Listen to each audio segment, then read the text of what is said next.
Ini fakta yang terjadi di Israel sana, di Al-Aqsa. Zionis Yahudi sekarang sedang euforia. Euforianya apa? Mereka senang luar biasa karena isyarat kedatangan Tuhan yang mereka tunggu-tunggu. The God who's waited ini telah dekat. Kenapa demikian? Dalam keyakinan mereka, ciri kalau Dajjal akan datang, Dajjal versi kita atau Mesias versi mereka, ciri dia akan datang apabila lahir seekor sapi jantan berwarna merah, meles, bersih, tidak cacat. Dan ternyata 2 tahun yang lalu sapi ini sudah lahir. Mereka sedang gembira. Kenapa? Raja mereka tunggu-tunggu telah tiba, telah dekat kedatangannya. Tapi belum punya istana. Karena istana yang dijanjikan adalah di atas puing-puing Al-Aqsa. Sementara Al-Aqsa belum hancur sekarang. Padahal sudah tidak kurang ada 300 terowongan di bawahnya. Mereka lupa kalau Allah menjaga Al-Aqsa. Mereka lupa kalau para malaikat menaungi Al-Aqsa sehingga tidak bisa dihancurkan. Nah, sapi inilah yang akan mereka berikan kepada Dajjal. Artinya dalam persepsi mereka Dajjal sebentar lagi datang. Versi mereka. Ya. Maka sekarang pembahasan tentang Dajjal dan Imam Mahdi banyak merebak di Eropa. Dan siapakah yang mereka gerakan untuk menghancurkan Masjidil Aqsa ini? Tidak lain ternyata yang mereka gerakan adalah para pemuda, Bapak Ibu. Dan ini yang saya khawatirkan. Kita sedikit pun bahkan barangkali para hamba Allah tidak sempat untuk meniatkan diri untuk berkunjung ke Al-Aqsa. Padahal Masjidil Aqsa kita ini hampir ada dalam kehancuran. Dan saya melihat sendiri yang menghancurkan itu adalah generasi mudanya, para pemuda dan pemudinya. Mereka ingin segera mendirikan sinagoga atau Bait Solomon. Tapi demi Allah, mereka tidak pernah berhasil. Ya. Kalau kita lihat wilayah Palestina dibikin kumuh, dibikin miskin supaya mereka tidak betah di sana, sehingga dengan mudah diambil dan dirampas oleh Yahudi. Tapi lihat wilayah Yahudi, megah luar biasa Bapak Ibu. Nangis saya menyaksikan bumi para nabi ini. Ya. Dan dari sinilah kita akan melihat keindahan Al-Quds, bumi para nabi dan rasul. Orang-orang Yahudi menyebutnya Yerusalem. Inilah yang akan dibebaskan berikutnya oleh Erdogan. Dan inilah Masjid Umar. Di masjid inilah Umar bin Khattab menerima kunci Al-Aqsa ketika beliau membebaskan Al-Quds. Pendeta Sophronius mengatakan, aku tidak akan memberikan kunci Yerusalem ini kepada siapapun, hatta kepada Umar bin Khattab, melainkan jika Umar datang ke sini langsung menerima kunci ini dari tangan saya.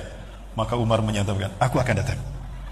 Ketika Umar diberitakan, Umar bin Khattab datang diberitakan ke Al-Quds ini, takut tuh orang-orang Romawi dan orang Yahudi. Karena biasanya para penakluk, mereka selalu membantai rakyat lemah yang mereka taklukkan. Maka mereka bersembunyi, ketakutan dibantai oleh umat Islam. Umar paham itu. Maka ketika Umar bin Khattab memasuki Al-Aqsa, di Al-Aqsa ini Umar berkata dengan tegas, sebagaimana ketika Fathul Mekah, man dakhala hadzal masjid fahuwa aminun. Barang siapa yang masuk ke masjid ini, maka dia aman. Dan barang siapa yang menjaga ketentraman dan kedamaian sepanjang dia aman di bumi ini, maka dia bebas tinggal di Al-Aqsa. Siapapun dia, Yahudikah, Nasranikah, apalagi Muslim. Maka pendeta Sophronius keluar menghampiri Umar bin Khattab, melambaikan tangan. Selamat datang wahai jenderal yang baik hati.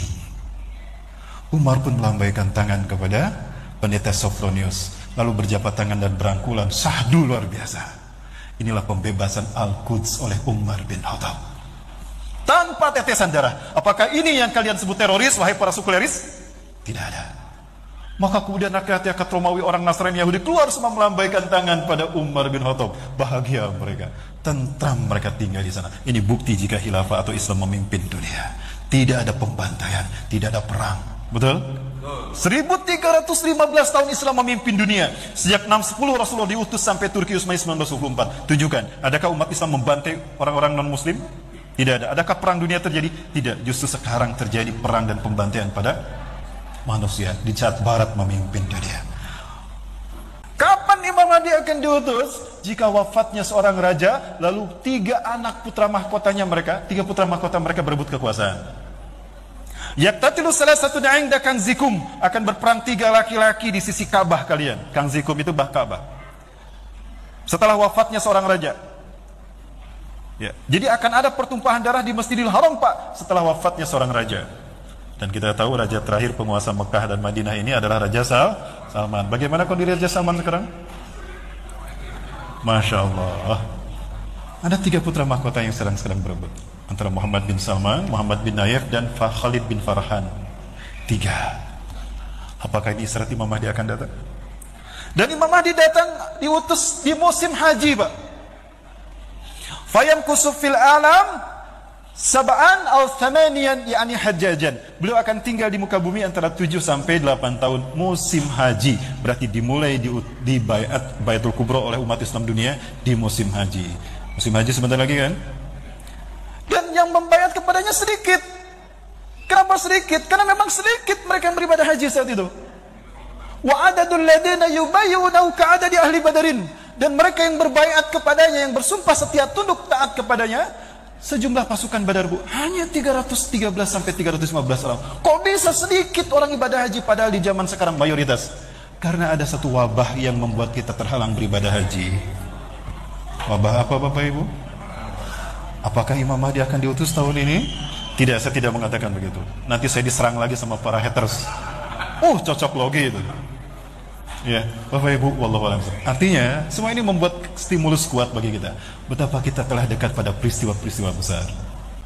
Inna rabbi zawaliyal arda, sesungguhnya Allah Tuhanku melipatkan bumi ini untukku. Hatta ra'aitu masyariqaha wa maghriba, sehingga aku melihat kekayaannya terbentang dari timurnya hingga ke baratnya. Wa atani al-kanzain, dan Allah memberikan kepadaku 2 pusaka, al-ahmar wal abyadu, pusaka merah dan putih.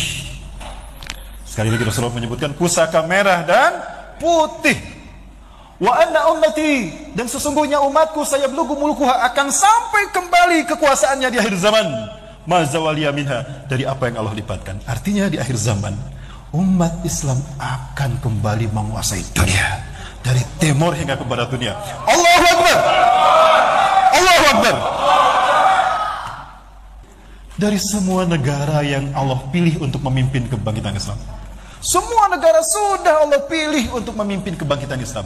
Tinggal satu yang belum Allah pilih untuk memimpin kebangkitan Islam, dan itu kalian, Indonesia. Allahu Akbar.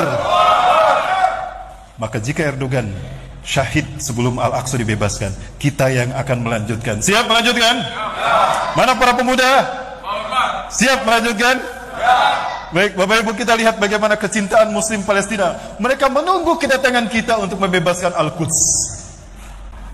Ini kata-kata, jika kalian menguasai dunia, hari itulah kami akan mengibarkan bendera kami setinggi-tingginya. Allahu Akbar. Kita sambut apa yang menjadi cita-cita Erdogan, dan ini adalah tugas para pemuda. Karena setiap kali Allah menzahirkan Islam di muka bumi, setiap kali tauhid Allah tegakkan, maka para pemuda selalu berada di garda terdepan. Betul?